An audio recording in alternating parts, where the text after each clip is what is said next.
আপনি কি কখনো ভেবেছেন একটা প্রিমিয়াম এসইউভি টয়োটা সিআরভি হাইব্রিডে এলপিজি কনভার্সন করা সম্ভব? আর করলেও পারফরম্যান্স কি ঠিক থাকবে? অ্যাক্টিভ এলপিজি দেখিয়ে দিচ্ছে এটা শুধু সম্ভবই না, একদম স্মুথ, সেফ এবং প্রফেশনাল। এই গাড়িতে ব্যবহার করা হয়েছে ইটালিয়ান ইউরোস্টার এলপিজি কিট, সপ্তম জেনারেশনের উন্নত প্রযুক্তি, যার ফলে ড্রাইভিং থাকে স্মুথ, অ্যাক্সিলারেশন নিখুঁত আর পারফরম্যান্স প্রায় পেট্রোলের মতোই। সবচেয়ে গুরুত্বপূর্ণ বিষয় হল আপনার গাড়ির হাইব্রিড ব্যাটারি, মোটর বা ইসিইউতে কোনো পরিবর্তন করা হয় না, সবকিছু থাকে আগের মতোই।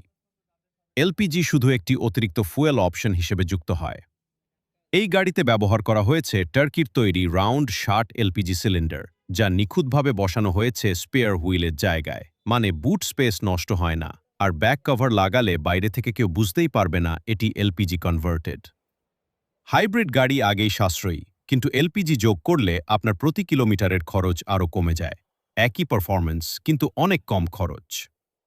সাথে রয়েছে auto shut off, pressure control ও লিক প্রোটেকশন, যা নিশ্চিত করে সম্পূর্ণ নিরাপদ ড্রাইভিং। অ্যাক্টিভ এলপিজিতে প্রতিটি কনভার্সন করা হয় অভিজ্ঞ টেকনিশিয়ান দ্বারা, সর্বোচ্চ মান বজায় রেখে। Active LPG, drive smart, save মোর।